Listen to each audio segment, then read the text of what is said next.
So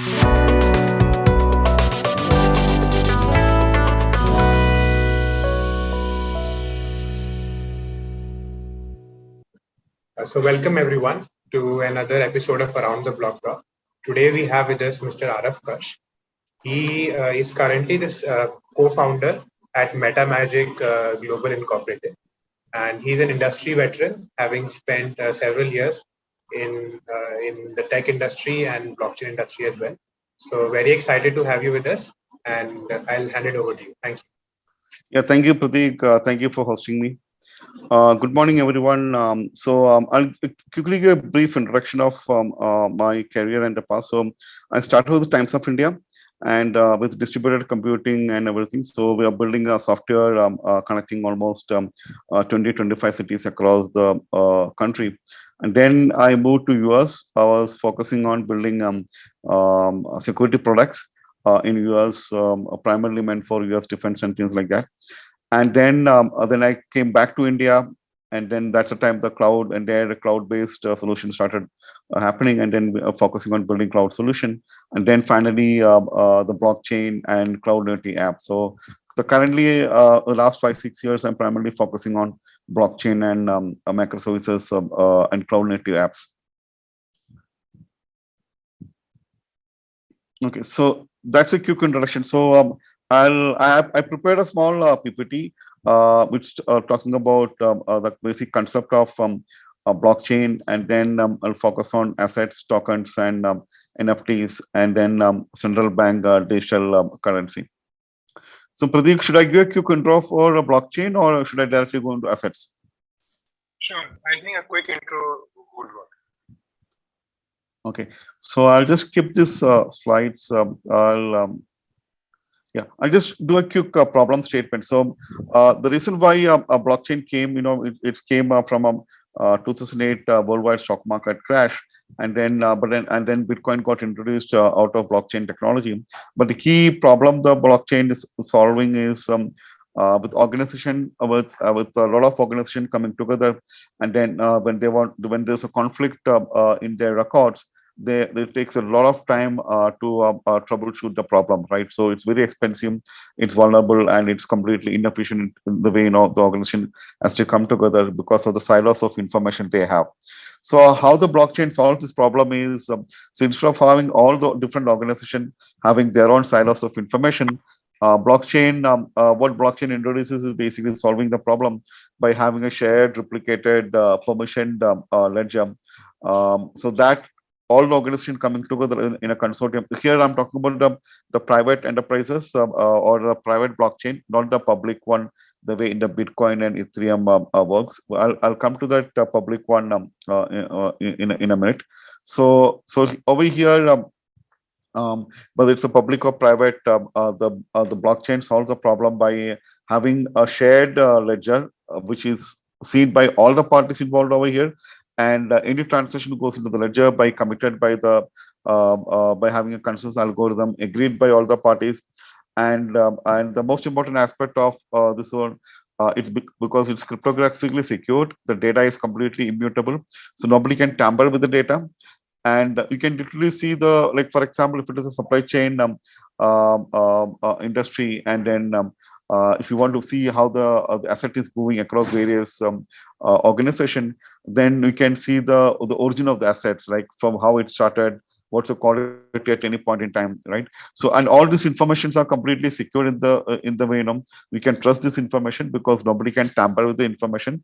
And so that's another the third critical aspect of a blockchain, and it's a single source of truth, right? So whatever the information which is there in the chain, right, that's a valid truth from all the parties involved in that. So there's no conflict of interest, or there's no conflict resolution required to solve any issues. So that's how the blockchain solves the problem where enterprise having their own silos, and then they have a discrepancy, and then between their records, and then they have to solve it in a manual way. So that's where the blockchain comes into a picture. So this is the basic infrastructure, or you can say the basic problem statement.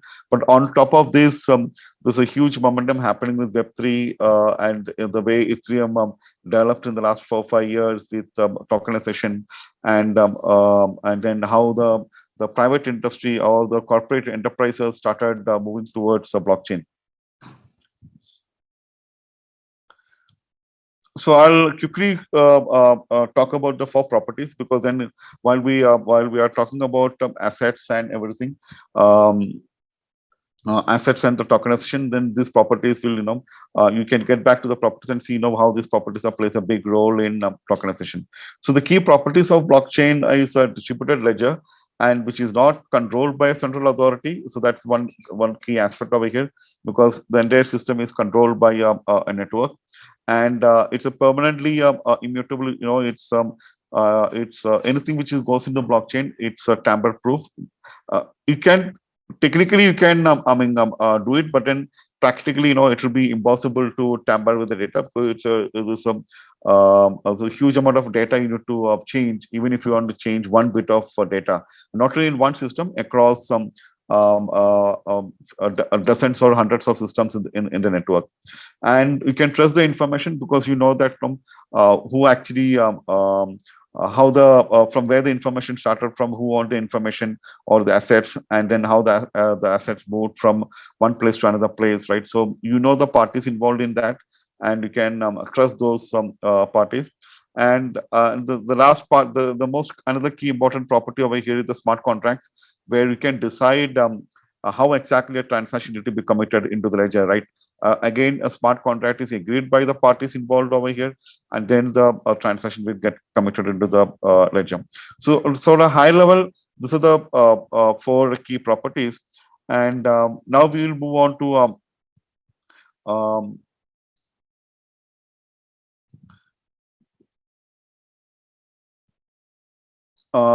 before we move on to the assets and the tokenization part, I'll just quickly summarize what the blockchain is all about. So it's a shared ledger with the immutable transaction maintained in a peer-to-peer distributed system, secured by cryptographic hashing, and supported by smart contract to support the transaction processing across the organization, or across the entire network.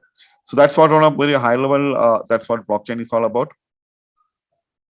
And how it works is basically when a client sends a request for any particular transaction, the request goes into the blockchain cluster, and the cluster will come back and then take a decision whether the transaction is valid, it's not valid. So irrespective of what happens to the transaction, it is going to get recorded into the chain, and the results are sent back to the client on what is the current status of that particular transaction. So in this way, irrespective of whether the transaction is right, transaction is wrong, you have information stored in the ledger, so you can go back and see what happened to that particular transaction, where it stands, or the transaction related to an asset, where the asset stands at that point in time. So you have a private and public blockchains. If you look at 2 different technology stacks, one is Ethereum, which is primarily meant for a public blockchain, and Hyperledger Fabric, promoted by IBM. Now it's a part of the open source in Linux, that is primarily focused on enterprise, where a lot of enterprise specific features are as part of the Fabric, Hyperledger Fabric.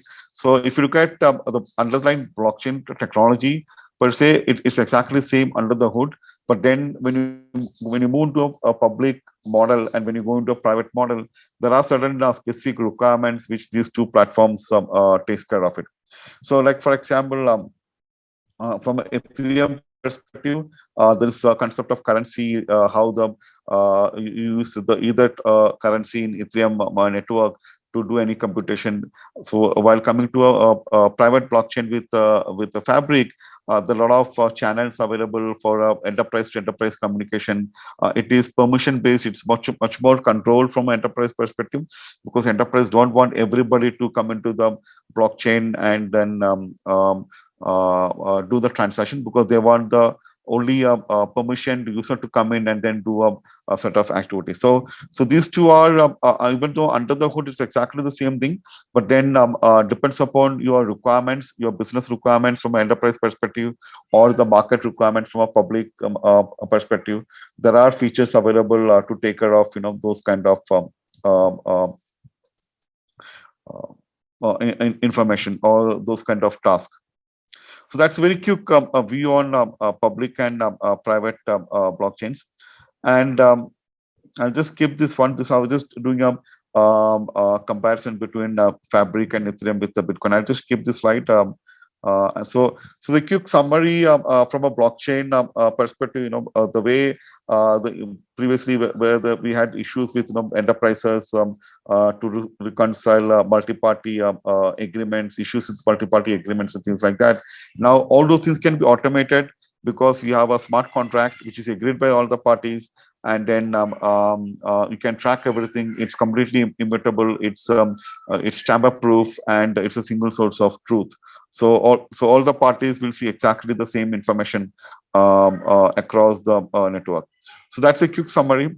Now we will move into the assets and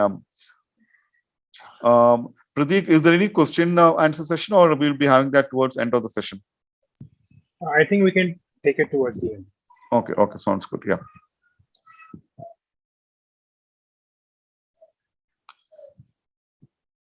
Okay, so I'll come back to the use cases after I discuss the tokens. So let me just go to because today's session was token.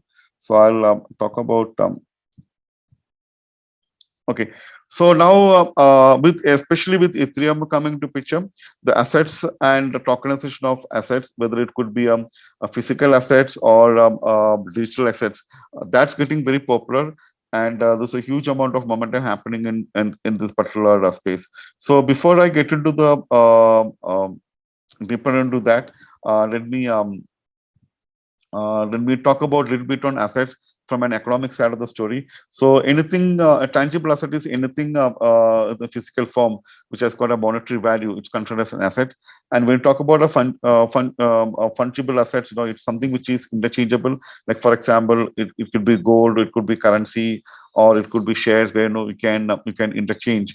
And non-fungible assets are something which is unique in nature.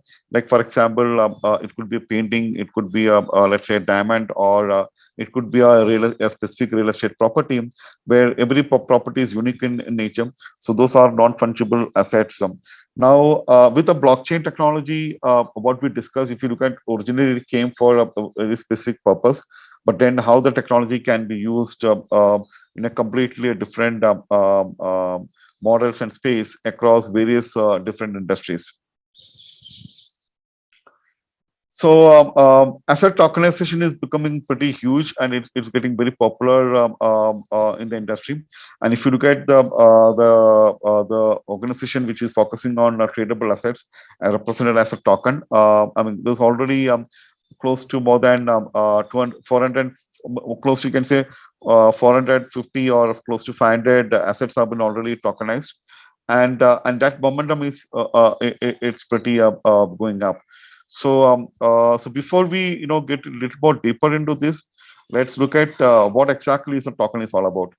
Now, if you look at in a real world scenario, everybody encountered a token. Like for example, when you buy a ticket, movie ticket, when you go for a movie and when you buy a ticket, the ticket what you get and which is valid for under the movie time, that's actually a physical token. Similarly, your boarding pass when you travel in an airline, or the chips you get in a casino for all the games what you want to play in a casino. So all those are physical tokens which you already encounter in real life. Now, so what that means is basically it's got a value, and it's representing an ownership of an asset. That's what that or something at that point in time. That's what a token is all about. Now, when you talk about crypto, it's exactly the same concept, but completely in digital. And so once you get a crypto token, so what it means is basically you get an ownership of an asset, maybe a complete asset or part of the asset, and or other way of using a token is basically the token can be used as a cryptocurrency, and the token can be used by a person or a group, and you use a smart contract to create a token. So that's a very high level view on conceptually a high level view on from a token perspective. So now, how do we? So, what exactly the use case of this particular token? Like, what is a? I mean, in real world scenario, how do you use this token? So, one good example over here is, let's say there's a very large property which is going to, let's say, cost something like $10 million. Now, for or let's say 10 crore rupees. Now, for a normal individual to buy something so expensive, it's absolutely impossible, right? So if you create a token for that particular, let's say a 10 crore asset, so instead of having a one asset as a 10 crore, if you create 10 tokens, then immediately, the price will be 1 crore per token. Or if you make it 100 again, the price is going to come down. Depends upon, like, how many tokens you want to create. Now, the affordability for a party, right, rather than spending 10 crore, maybe they can buy a token maybe for 10 lakh, right? So what it means is basically you own that property in a small portion of the property, and when the property appreciates, right, your token value automatically goes up, right? So if you look at, that's long term, it's much easier to invest on any kind of properties or any kind of assets from that perspective.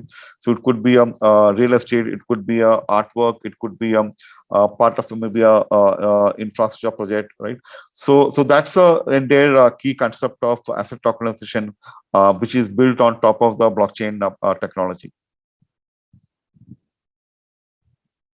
So there are a lot of different types of token. I think everybody heard about Bitcoin, and then a lot of other tokens coming up like Dogecoin, either Ethereum, right? So those are all part of cryptocurrencies, a token based on cryptocurrencies. Then you can have an asset-backed token, like the way example which I talked about. It could be real estate, or it could be gold, or it could be diamonds, right? Then there could be reward tokens. There could be governance tokens, like for example, if you want to create an enterprise want to create tokens based on how things happening in enterprise, or if the government want to create a token to get a consider on a certain policy matters from the public, right? So, and the public can vote from that based on the token perspective. So a lot of different categories and types of tokens can be created. You can create utility token the way we talked about flight tickets, or movie tickets, or or any other things. Security tokens, equity tokens. We talked about assets and things like that. So there are a lot of different class of tokens you can create, where these tokens can be used for a lot of different purposes, and it's much easier to trade from that perspective. Like, remember we talked about real estate properties. So one big thing in this entire concept of tokenization is you'll remove a lot of friction from the in a traditional way of doing things, because if you want to buy a real estate property, there are a lot of documents you have to sign. There are a lot of documents you need to verify, and then a lot of parties involved in completing the transaction. So the moment you convert that into a digital token, or as part of the blockchain, remember the blockchain properties we talked about. It's highly secure, right? It's immutable. It's distributed. You can trust whatever there is in the blockchain, and it's always controlled controlled by a smart contract. So all those features automatically applies to a token what you create. So the trust factor is there. You can trust some what is happening in the transaction which is there. You know which party it is. So it's not easy. It's almost impossible for somebody to force something into the network, because you can properly check the identity of the person who's want to sell something to you, right? So all those properties or features of the blockchain technology automatically applies to when you buy a token or when you want to sell a token. So another key, very hyped, maybe we can say somewhat overhyped also are NFTs. So we looked at non-fungible assets with something which is absolutely unique in nature, where like, for example, like the painting or a real estate property or something like diamond. So non-fungible tokens are, it's a representation of that. So rather than selling that as a one big item, we can make we can divide that into smaller tokens, and then we can sell the tokens. So non-fungible tokens started with digital art to start with, but then it can be applied to not only just digital art and music, but it can be applied to a lot of other aspects from a token perspective. So what are the advantages of tokenization, right? So why do we need this tokenization? Like I said, if it is a big property and then you want to sell it, right? Then you need a buyer who got that much of cash, right, to come in and buy the property. Like for example, let's say I have an apartment in Bangalore, and I want it's going to, let's say, cost 1 crore rupees. Now let's say I tokenize that into 10 tokens. Now a group of friends, they want to do some investment in real estate. Now instead of spending each of them spending 1 crore to buy the property or the apartment, they can spend 10 lakh. They'll all get a token each, because each token is 10 lakh, and then the 10 group of friends can buy the property, and then they put the property on Airbnb to get monthly rent, right? So because everything and Airbnb, it's completely, you can see, it's the other story for your entire accommodation instead of going to a hotel and things like that. So if you look at from that perspective, it's much easier to acquire an asset. So the friction between normally between buyer and seller is completely removed, because it's it's completely simplified, and because it's tokenized. Tomorrow, let's say you have a token which is valued 10 lakh at that point in time. Maybe after, let's say, a couple of years down the line, it becomes 12 lakh. But then you have a cash requirement and you want to sell part of the token. So then you can sell. You can divide your token, maybe, let's say, more tokens, and then sell part of that stuff to other parties who are involved in acquiring that particular asset. So if you look at from that perspective, the entry barriers are removed. It's transparent and secure, right? It's much easier for anybody to do a transaction, because you don't have to spend too much of money acquiring a token. So that's advantages of tokenization.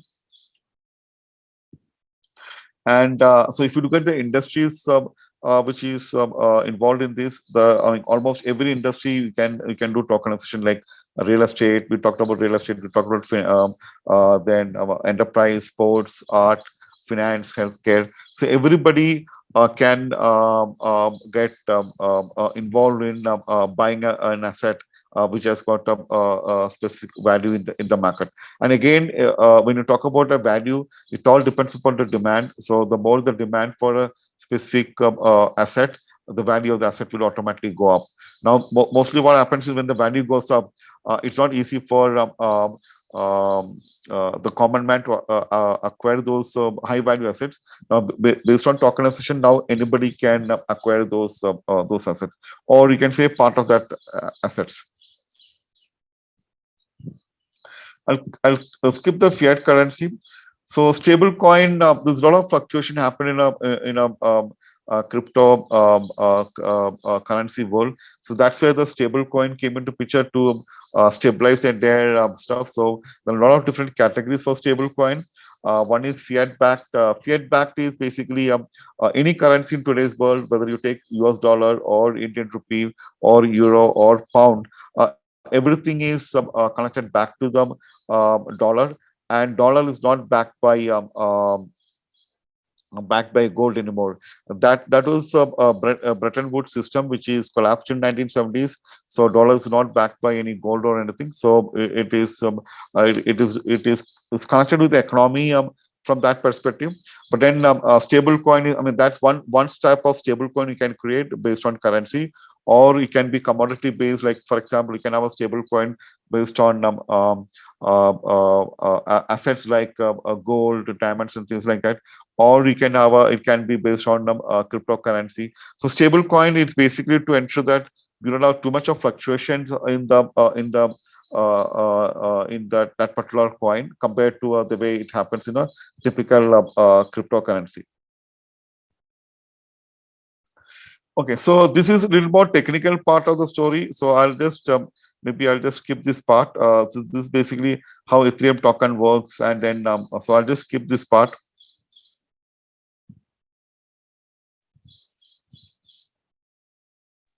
Araf, you can explain the technicalities also to some extent. Okay. Yeah. So okay. So let me then we could just go through. Yeah. So when the concept of token got introduced, and then so a lot of people started developing the token, the smart contract, and there was no standard for that smart contract. So it was very difficult for like the let's say an exchange to support a lot of different contracts, because exchange had to build their own way to communicate with this contract. So that's where the Ethereum come up with a standard for ERC20, and then there's an updated one which is ERC777. So this standard, what it does is basically so anybody who want to create a token for a, let's say it could be for a real estate asset, or a token for a sports team auction, or so it could be anything from that perspective. Now once they once they create a token, and if the token follows a specific standard, then it's much easier to trade that token in a typical exchange. So what happens over here is any smart contract what you create, which is basically talks about how the token need to be created, and then so you can create a number of tokens out of that. And so what the smart contract does is basically it will create the tokens for you based on how many tokens you want to create. Like, remember I said when you want to create an asset of 10 crore, and you want whether you want to create a 10 token of 1 crore each, or 100 token with 10 lakh value of 10 lakh each. So that depends upon how you want to create that token. So the smart those rules you will write in the smart contract, and smart contract will manage the entire token in terms of transaction. Okay, a token is being sold, a token is being created, and it's sold from party A to party B, from party B to party C. So all those things are handled by the smart contract, and then keeping track of the balances, how many tokens are pending for sale. So all those things are handled by the token, handled by the smart contract. So now how the in a typical world, now how the tokens are created. So you in Ethereum world, you send you use Ether to create the tokens, and then you decide how many number of tokens need to be initially need to be created, and that's the number of tokens will be available for further for transactions. So because it's based on a standard, now the token exchanges, it's much easier for them to have all the tokens, because all the tokens will have exactly the same set of standards. So it's much easier for anybody when they want to buy the token. It's much easier for people to buy the token, because the exchange, the tokens are all based on a standard. It's much easier for exchange to incorporate a token into their exchange. It's similar to the way the stock markets are all part of a stock market exchange. So over here, it's a token. You can talk about think about like a token exchange. So similarly, there are digital wallets where you can have the digital currencies as part of the your digital wallets. Now a lot of and digital wallet is also part of your blockchain infrastructure. So a lot of wallet providers are available. It's similar to your real world wallets available with you. So you can buy these apart from having a cryptocurrencies. You can buy the tokens also. And then store the tokens in your digital wallets completely. So under the hood, everything is based on your blockchain infrastructure. So let's say you have a digital wallet, and then you didn't like the service of one particular organization providing the wallet. You can easily move to the another organization, because whatever the content of your wallet, which is basically an account and cryptocurrencies, the currencies which is you are using, or the tokens which you have, all of them are part of the blockchain infrastructure, which is not controlled by any single party. So that's the most critical aspect of blockchain, right? So we said blockchain is not centrally controlled; it's completely decentralized, and everything is taken care by the network. A network is a collection of a huge amount of the nodes coming in as part of the network. So that's the way the tokens are created and managed in the exchange. So if you look at the standards, it has got few things, like for example, how the token is created, what's the symbol for the token, how many decimals you need, and what is the total supply of the token, the balance transfer, how the token is being transferred from, how the token is being approved for the transfer, and things like that. So the standard is providing 5 to 6 you can say mandatory functions, which the developer, whoever is creating the contract, need to define, so that based on that the contract will work and the token will be created, or the token will manage the entire ecosystem. So that's what the standard is all about. And so your ERC is little bit more simplified the standard compared to the previous one. For example, previously approve and transfer two different functions. Again, this is from a technical perspective and end user perspective. They're not worried about all those things. When you want to buy a token, you're not worried about the standards and everything. So all those things are primarily meant for the engineering team, for them to implement a token. From an end user perspective, you have a asset which is tokenized, and you have a currency to be used to buy the token. So you use the currency to buy the token, and that's it. The token will be transferred to you. So from an end user perspective, under the hood, they don't have to worry about how things work. But under the hood, everything is from a blockchain technology perspective. How much time do we have, Prateek? You can take 10 or 15 more minutes if you like. Okay. So that's what token is all about. So yeah, so there's a huge momentum happening in almost every field where the physical assets are getting into a tokenized world, and the key part is, it's a level playing field where people can buy a part of a big asset, and then when the asset appreciate, right, their wealth also automatically goes up. So it's actually good for everybody. From a society perspective, right? You don't need to have too much of money to acquire a property. Okay, so now there's another momentum which is happening. It's called a central bank digital currency. In short, it's called a CBDC. Now, there's the government across the world. They're looking at the entire momentum happening in the industry with the blockchain technology and everything, and how the currencies are getting created. They're not controlled by the government. How the assets are getting tokenized. So the government want to embrace these technologies, and so the central bank digital currency is a representation of the, like for example, in India, you have RBI as the central bank, which controls your monetary policy, while the government controls the fiscal policy of your from an economic perspective. So similarly, the central bank is the digital representation of your RBI for any country. And for example, if it is US, it's Federal Reserve. So they focus on creating a digital version of the currency. Like for example, in India, I think the government has already started in a digital version of RBI. I think they had some milestone till last year. We have to see how that's progressing this year. So how the CBDC works is basically it's divided into two things. One is the wholesale part of CBDC, and second one is the retail part of the CBDC.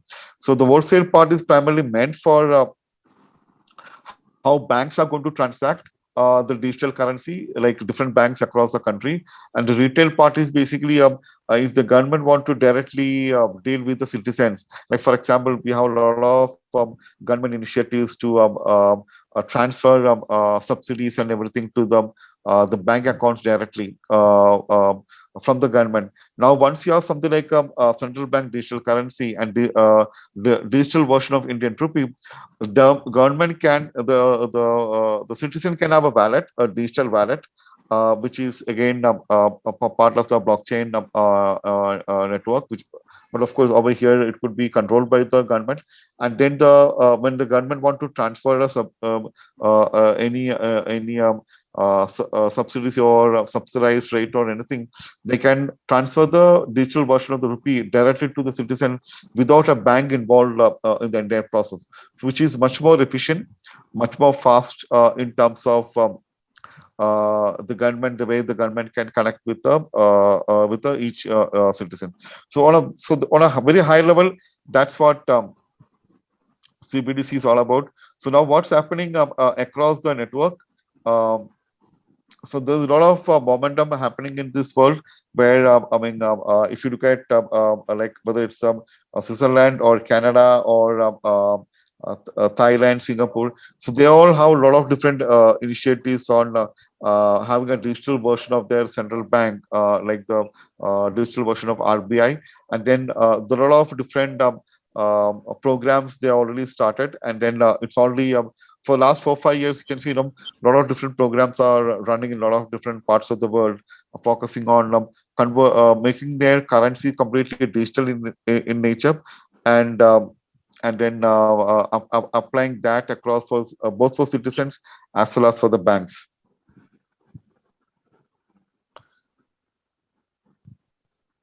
So let me give some more examples on central bank. So once you create a digital currency, remember we talked about some of the critical blockchain properties. So the key part of the digital currency is there's no way you can have a black money coming into picture, or you can have, let's say, the fake money, because here only the government has got the control to create those currencies, right? Because the government has got the smart contracts, and now you know exactly how the tokens are there. So you can't tamper with the token, you can't create a fake token from, because all those things are typical properties of a typical blockchain network. So this creates a world where it's a much more transparent systems, and it's much easier for the government to directly deal with the citizens. So it's much more inclusive in nature to bring all the citizens into the digital world. So before the digital currency and central bank, there's one initiative happened in India is the digital payments. So compared to the Western world, let's say whether you take US or Europe or New Zealand or Australia, the digital payments went pretty in depth into the society in India and China compared to the Western world, primarily because of the UPI initiative by the government in the you can see in the last 5 6 years, and the Indian network infrastructure got created. Now anybody with a smartphone and with any vendor with a QR code, you can easily make a payment to a vendor, right? So previously, if you want to make a digital payment, you need or electronic payment, you need to have a bank account with a debit card or a credit card. Now, for a common man in India, it will be extremely difficult to get either a credit card or debit card. That's one part of the story. Second one is basically they'll be not that comfortable using a debit card or a credit card from a person who's coming a normal common man. Now with a digital payment, with the use of smartphone, it become much simpler, because end of the day, either you scan the QR code, or you have phone number, and then immediately, the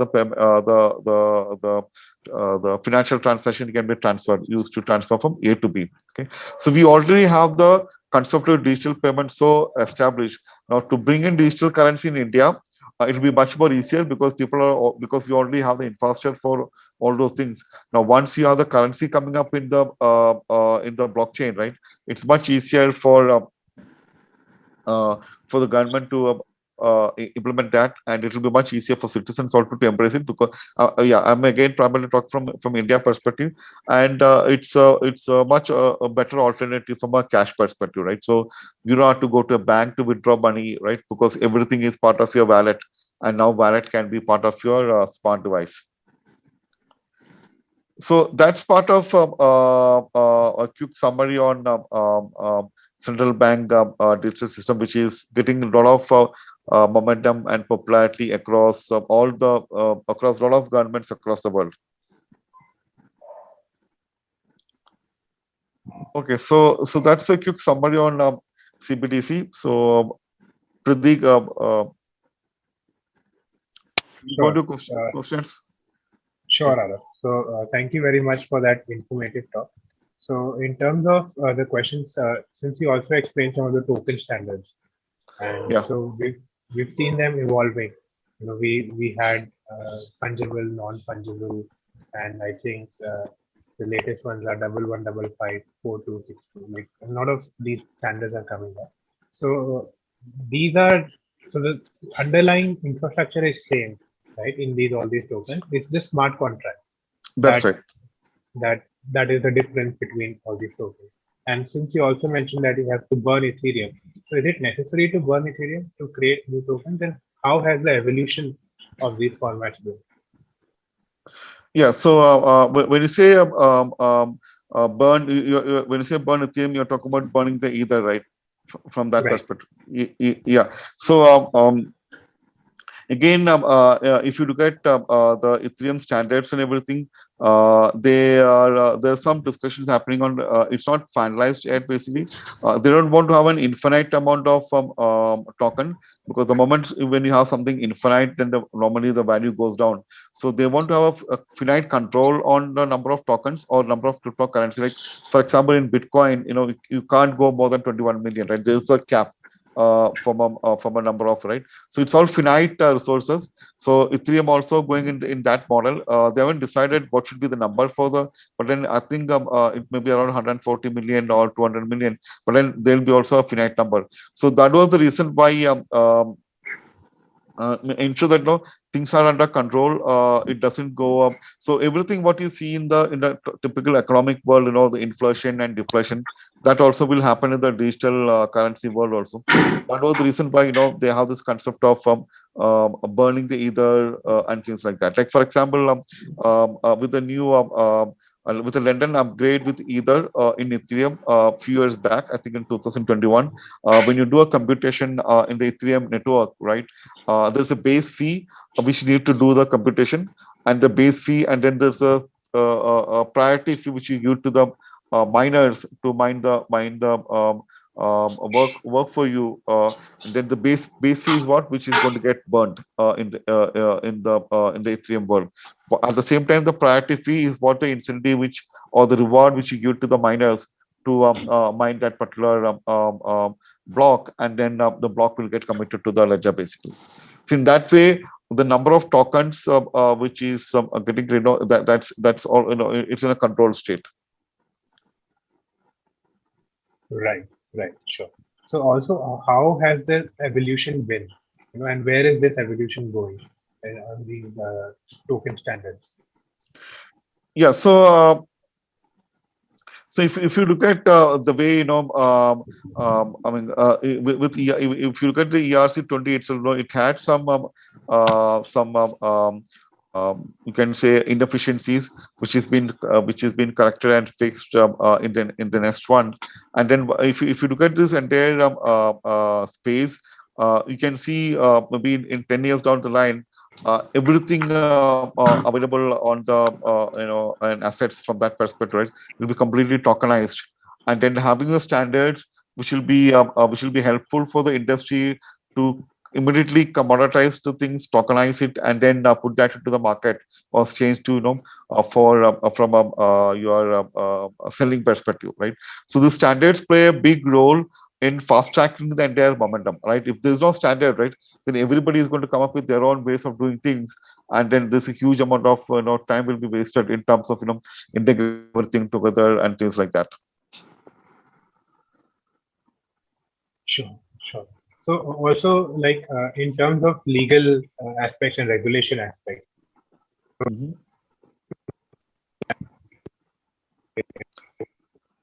Prateek, I lost you for a moment, last few seconds.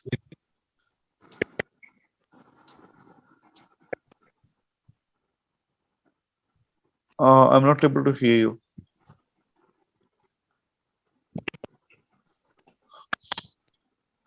Now, Yeah.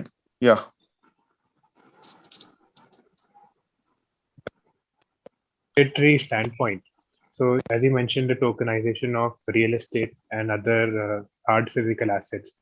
So we've seen a momentum in some parts of the world where it's being recognized.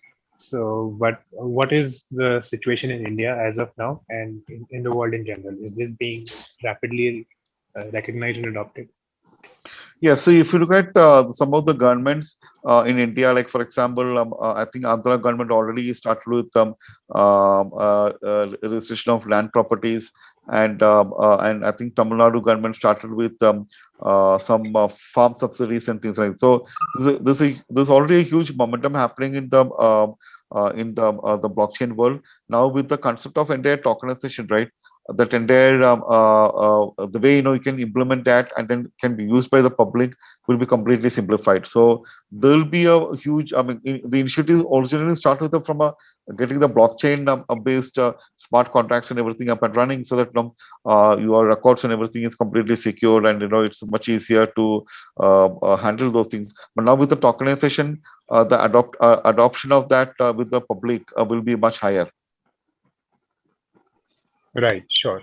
So, in this space of tokenization, so on top of technology, we are creating a token economy, and we have to consider every individual, and we have to consider the economic aspects of it or how they are going to interact and behave with these tokens. So, do you think there's a need for developing this field further, the economics of tokenomics?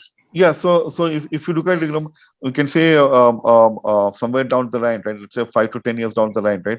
Everything I say, there's a lot of different class of tokens, right? So everything will be tokenized. Like for example, your driving license could be a token. See, driving license called an expiry time, right? You don't get a driving license for an infrared. So that can be almost everything is going to be tokenized, right? So it's not just digital assets or things like that, so your currency as a token, your driving license, your property, your passport, right? Your education certificates, right? So everything is going to be tokenized, and so that's where the industry is going to move forward basically. So a lot of different categories of tokens will come into picture, and then you can decide, because you can decide how the token will be used, who's going to use the token in which way, who can access what token, right? So everything is going to be tokenized in 5 to 10 years down the line. That's the way the world is going to move forward. Sure, sure. So, I think a core difference in Web 2 and Web 3 products in general, let's say a social media platform or a Web 3 YouTube, if that emerges. So there's an underlying token economy. Creators can earn token, advertisers can spend token, even the consumers can earn token, like as we see in some of That's these it. products. So, what are your views on that, and how are the products going to look like in Web3? Yeah, no, I think that's a very good question. So if you look at the traditional Web 1, Web 2, and Web 3, right? If you look at the original Web 1, was a completely decentralized. It was a read-only web, right? You can consume information from Web 1.0, which is created by Tim Berners-Lee of CERN. And then with Web 2.0, what happened is basically with giants like Facebook, Google, and everybody coming in, they have a very controlled world garden in terms of handling the data. So it from a decentralized 1.0 read-only web, we moved to a read-write web where the end users can participate in the web. So they're not only consuming the information, they're also writing or creating content on the web. But these content were controlled by in a centralized mechanism by certain parties involved over here, right? And now they using that content, which is actually produced by you, but then they are monetizing the content by the advertisement from an ad perspective, and then you don't have much control on that from a content perspective, even though the content is completely yours. Now with Web 3.0, what's happening is, because by default the under the hood, the blockchain technology is completely decentralized in nature. So all the things what you talked about, like whether it's social media or your, let's say your Instagram or WhatsApp or tweets, all will be completely decentralized, and the content will be completely owned by you rather than owned by somebody else. Now you can decide whether you want to give the content from an ad perspective, and if it is the answer is yes, then what should be the revenue stream you want from that perspective, right? So now the public can play a role in controlling their own content and how that need to be monetized compared to large corporates monetizing your data basically. So that's a big change which is going to happen. I don't know when that's going, because that change is pretty a huge change from an industry perspective, right? But then that's a way the future is, or the industry is moving, or the technology is moving towards. So from a read-write web, the Web 3.0, you can say it's not only read and write. Whatever I'm writing, I'm owning that information. So Web 3.0, you can say read, write, and own, and then I have a complete control on all the content which I'm producing, which is going to be there on the net. Right, certainly. So basically, what I see as Web3, a blockchain would, firstly there'll be a state machine for the internet. So we know who owns what, who has the right to do what, and some of these questions which are not native to Web2, these can be inbuilt, and also an ownership layer, as you say, and a value layer on top of the existing products, a value transfer layer. That is something that we're going to see. So what do you see as the opportunities in building this Web3 infrastructure and products? Yeah, so the two critical things which you said, one is the whole the network will be like you can say it's a state machine of what's happening to that particular account or the transaction, right? And then you have a completely immutable ledger, right? So I mean, so if you look at from the way Ethereum has developed, if you look at the Ethereum VM, Ethereum virtual machine, that's exactly the way the public network is coming up, right? So under the hood, Web 3.0, the critical piece of that is the state machine which is coming up, which is in place, where every state is being recorded, and then you have the transactions. You can see the history of transactions under the hood, and the key aspect over here is there is no restriction for anybody to participate in that particular network, right? So you can't say, okay, only we will allow only this person to come on the network, or this person can do this part, right? So anybody can come on to network, anybody can participate on a network, anybody can create the content, right? So there's no concept of censorship, there's no concept of centralized control mechanism, right? So it will become a much more transparent and a healthy society to from a future perspective. Sure. So I'll also let the audience ask a question to the speaker if someone would like to speak.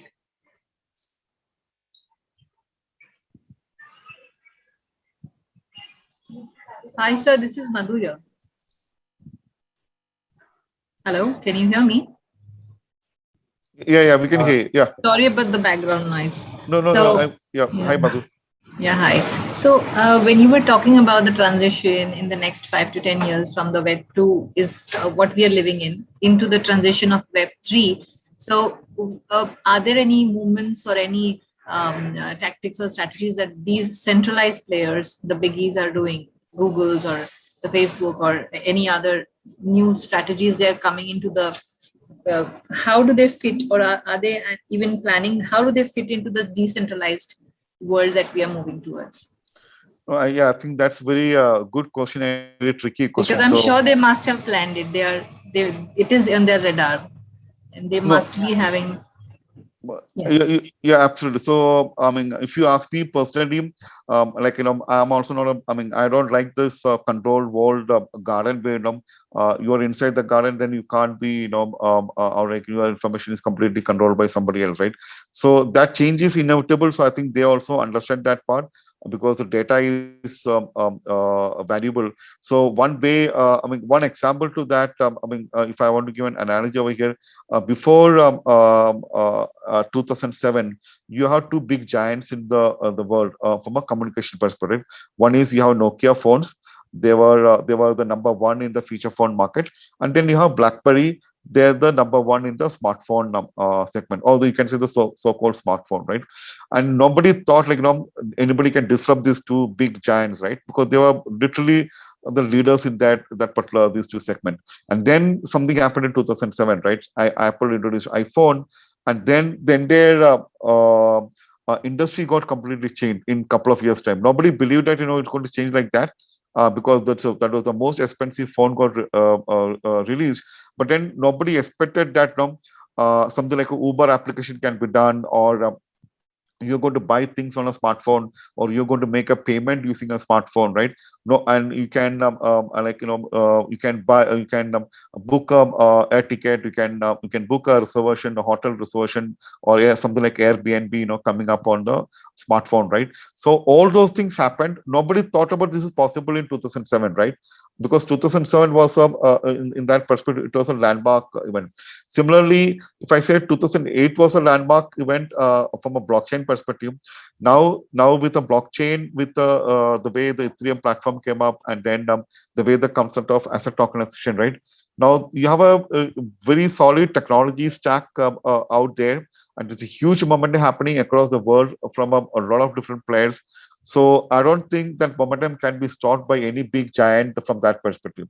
Now, what the giants, I think, from my perspective, they must be looking forward is basically this technology momentum or the movement which is happening that can't be stopped. So they will look at, okay, how can we part of this? Because they also know data is the next oil, right? Because everything is revolves around data. Okay, so once this moment is going on, what they might focus on, okay, rather than I'll give an example on that with from a Google, even though Google control a lot of data perspective. This another side of the Google story from an advertisement perspective. It's a huge amount of you can say small industries, mom and pop industries in US and Europe and all, right. They rely on Google with the AdWords, right? They'll give small text ads, and people can search local stores, and then they come to the local stores and they buy the stuff from the local stores. So all the ad revenue coming from that perspective, right? And if the Google search engine goes down, this entire economy of those you can say brick and mortar stores will collapse, because it's all depends upon the ad revenue, right?